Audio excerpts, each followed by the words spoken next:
It's just hair. Really, it really truly is just hair.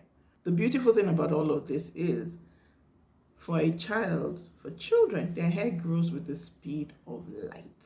Okay?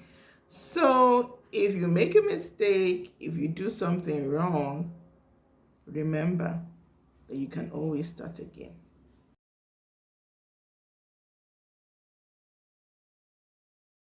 So hey guys, welcome back to our channel once again. My name is Som with all of my locks, and today I'm going to be addressing a question that I've gotten on here in the comments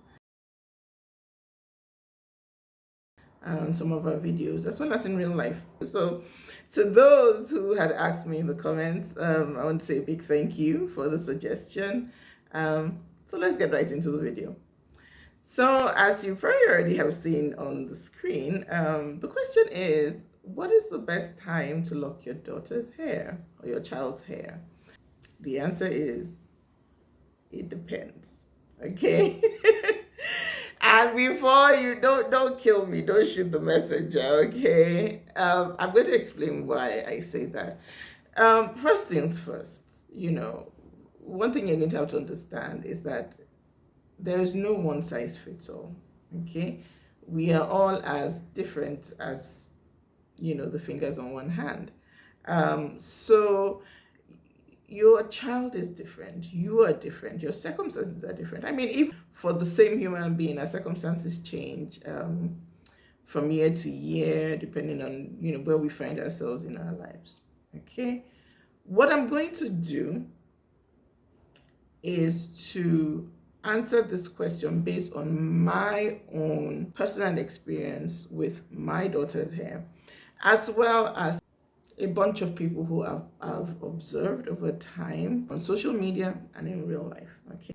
And I'm going to also, do side-by-side pictures of them when they first started and where they are now on their Loc journeys. So enjoy.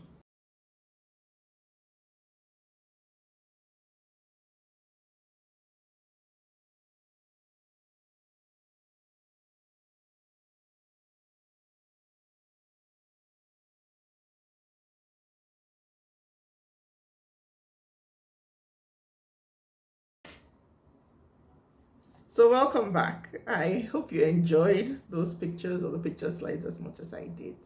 To answer the question, trust me when I say that if you are feeling desperate as a mother, especially if you're the mother of a black child with true 4C hair, nobody understands your frustration and your desperation more than I do. Okay? You are me. I am you. We are she. You get the general idea. And to give a little bit of context, I'm going to post a video of what I'm talking about somewhere up here. I already did a video on the frustrations I had dealing with my then 4-year-old daughter's 4C hair. Okay, so I get the struggle. And because I understand the struggle, one of the first things I'm going to say is, don't lock your daughter's hair out of frustration. And I get how desperate sometimes you can feel, how desperate and how helpless. And for some people, it's not even desperation or frustration, it's just compassion for your child. Especially if you have similar hair texture and pattern and you totally understand the pain that she feels every time she needs to get her hair detangled or every time she needs to get her hair styled. What I want to encourage you to do is to take a deep breath, step back, and really try and think about this Loc journey in the long term. Okay? So, number one, you need to think about the age of your child. And with the benefit of hindsight, as well as just following other people's journeys, I'm going to say this. There's only so long a child can sit. Okay, the younger the child is, the less prolonged the period they can sit is.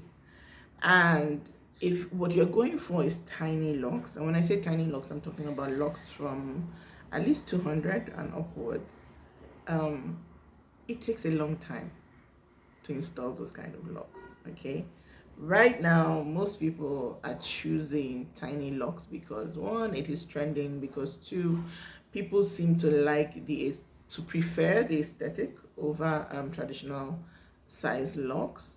And there's also this idea that tiny locks are more versatile in terms of styling, in terms of, not being limited to what you can do with your hair. And it seems to be more acceptable in terms of um, having to deal with school authorities, if that's an issue where you live. I know that for us, it has been somewhat of an issue, not too much of an issue, because for those of you who have seen my daughter's locks are tinier. And I think at the time we installed them, a lot of people had no idea what tiny locks were, or sister locks, or micro locks were. So it gave them kind of a moment. They weren't locks, but at the same time they weren't braids. And so I think the jury is still out. They kind of don't know what to do with us. And while they're still wondering what to do with us, my daughter is like, hopefully before they make up and make any additional rules about anything, she would have graduated and will be out in the clear. But back to the topic for today. You really do want to take into consideration how old the child is, because the younger they are, the shorter the amount of time that they are going to be willing to give you just sitting down to get their hair done. Okay? The second thing you want to take into consideration is how tiny do you want these locks? What's the aesthetic you're going for? And the reason why I say that is kind of like going off of the first point. Okay? If that child is, if the aesthetic that you prefer is the really, really tiny locks, I'm talking about sister lock range, 400, well, let me say 350 and above, like the really tiny 350 and above lock count, then you might want to consider holding out until the child is old enough where you can have a conversation with the child and explain to the child what you're trying to do and why it will probably take why it's taking that long to get her hair done. If that is your aesthetic, I would strongly suggest or encourage that you wait until the child is at least I'm going to go out on a limb and say 6 years, to be on the safe side. I know some kids have a high threshold for this sort of thing. So maybe with them, I would say 5. But quite honestly, so that you don't drive yourself insane, maybe give it 2 more years. Maybe give it 2 more years. Because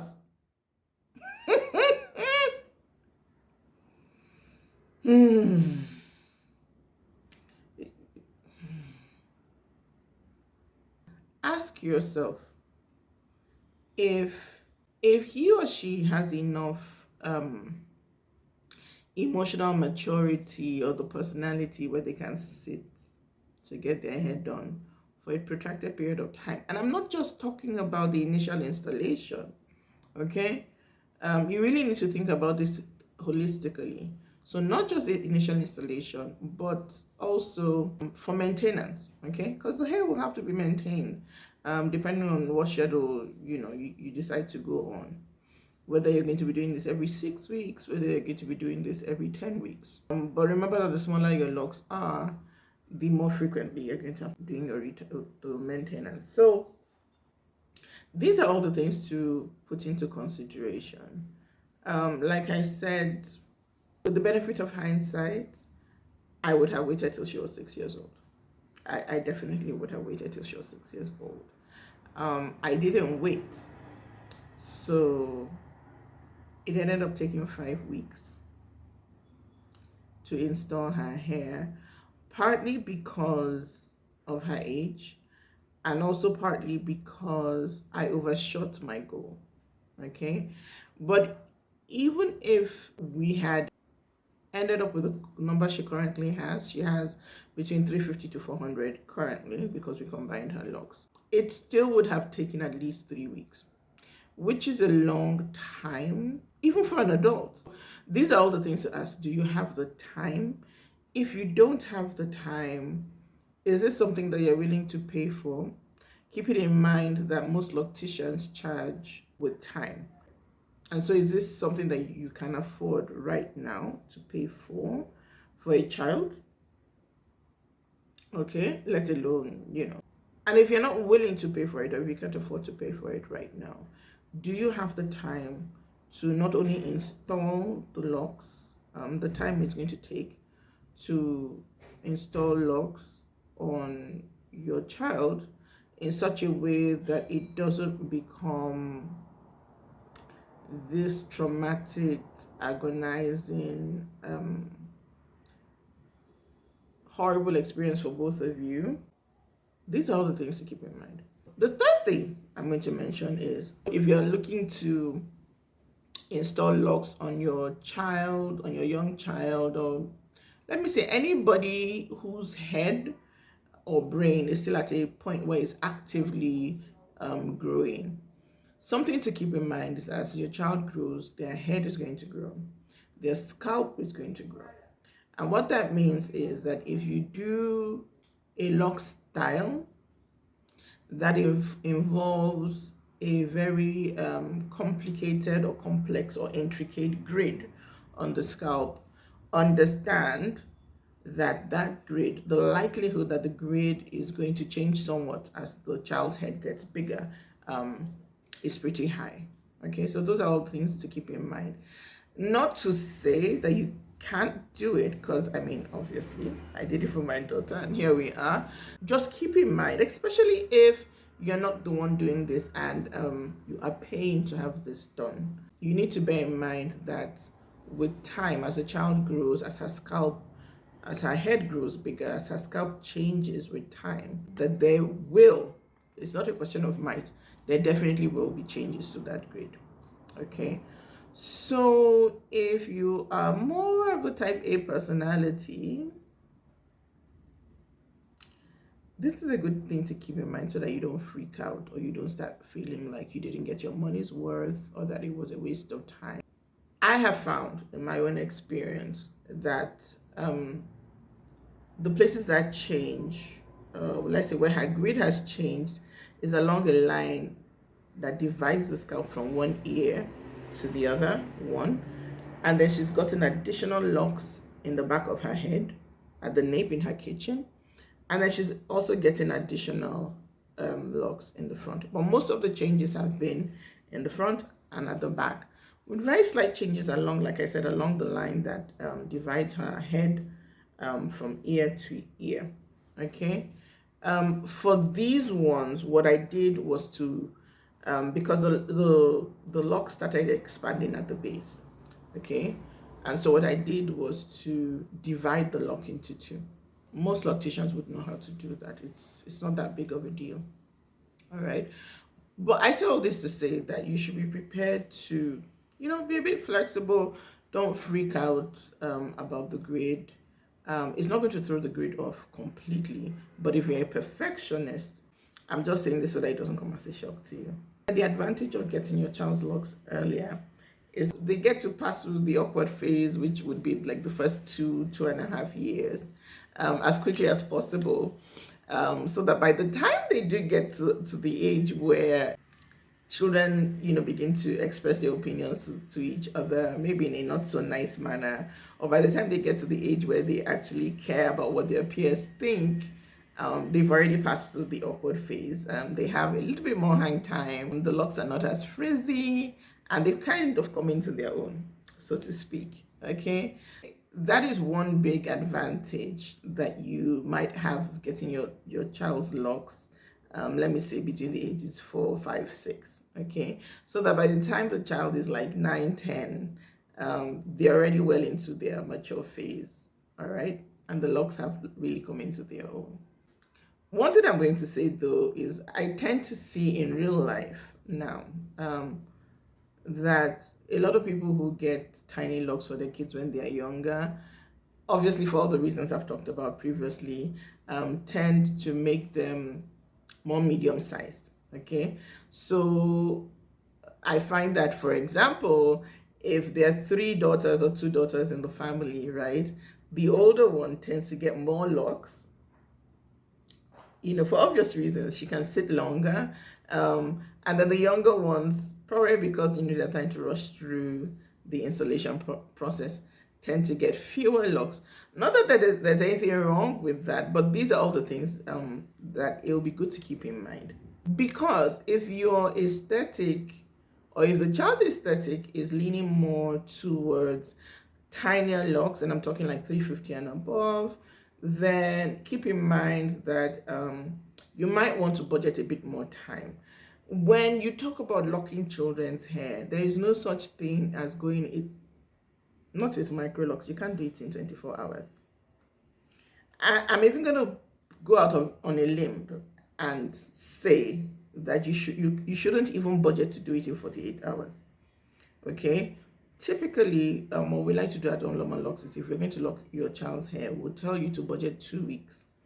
Not that we're going to be working every single day of the 2 weeks, but if you can block out a 2-week window and know that at least every other day you're going to be working for hours at a stretch doing the installation, so that you can take as frequent breaks as you need to take, that would be a good idea to look at it. It's not a day's work. It's not even the work of 2 days. So if you have that in mind, here's a reality check for you. Okay. All right. Also, get the child's have the child's favorite TV shows, or maybe if the child likes to read, picture books on your Kindle or any mobile device, download as many reruns of their favorite shows as you can, and be prepared to take a million toilet breaks and just be patient. If you are not a patient person, maybe this assignment isn't for you. Maybe this is one time where you should let your money work on your behalf and, get a loctician to do it for you instead. As the church folks like to say, you will have need of patience. The reason why I say don't do this out of desperation or frustration is that you really need to think holistically, not just about the installation, right? But also about the maintenance. Are you going to have time, or is the child going to be willing to sit for the time it would take to do the maintenance? Okay. And if you are the kind of person who prefers the really tiny 350 and above kind of aesthetic, you also need to ask yourself, is that child going to be willing to sit every couple of weeks for the time that it will take to get her retightening or his retightening done? Okay. So, and these are not things that you can decide or make decisions about if you are emotional, if you are feeling desperate, if you are feeling extremely frustrated. Which is why I say you need to, as frustrated as you are, you need to take a step back and really think this through logically. Okay. If at the end of thinking this through, your decision is to go ahead and lock the hair, I'm going to say welcome and blessings on your journey. And you may find that this is one of the best decisions that you've ever made for yourself and for your child. Okay? I'm speaking from experience. Thank you once again to all the people whose experiences we've all been able to learn from. blessings on your own journeys. And until next Friday, stay blessed.